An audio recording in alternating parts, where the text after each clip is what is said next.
அஸ்ஸலாமு அலைக்கும் ஃப்ரெண்ட்ஸ். இன்றைக்கி மண்டே. இன்றைக்கி லஞ்ச் பாக்ஸ் மெனு என்ன அப்படின்னு பார்த்துடலாம் வாங்க. நான் ஒரு மண் சட்டி அடுப்பில் வச்சு அதில் 2 டீஸ்பூன் அளவுக்கு ஆயில் சேர்த்துக்கிறேன். சேர்த்துட்டு 2 முட்டை எடுத்து வச்சுருக்கேன். அதை இதில் சேர்த்துட்டு இதுக்கு சால்ட்டும் பெப்பரும் தூவிக்கிறேன். தூவிட்டு இதை நல்லா வறுத்து எடுத்துக்கலாம். இது நல்லா சுருண்டு வரணும். அந்த அளவுக்கு நல்லா வறுத்ததுக்கப்புறமா இதை ஒரு பாத்திரத்துக்கு மாற்றி தனியாக வச்சுக்கலாம்.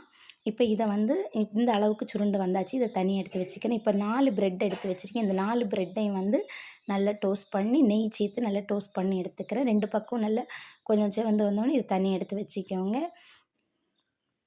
இப்போ இதுக்கு மேலே ஒரு சீஸ் வச்சுக்கிறேன். அந்த ப்ரெட்டுக்கு மேலே ஒரு சீஸ் வச்சுட்டு அதுக்கப்புறமா கோஸோட இலை கட்டமாக கட் பண்ணி வச்சுருக்கேன். அதையும் சேர்த்துட்டு நைஸாக அரிஞ்ச தக்காளி அதில் 2 பீஸும் வச்சு அதுக்கு மேலே நான் வறுத்து வச்சு அந்த அதையும் வச்சுட்டு கொஞ்சோண்டு டொமேட்டோ சாஸும் சேர்த்துட்டு மேலே ஒரு ப்ரெட்டை வச்சு நல்லா இதை 2 பக்கமும் குக் பண்ணி எடுத்து அது சீஸ் நல்லா மெல்ட் ஆகுறது வரைக்கும் வச்சு எடுத்துக்கோங்க.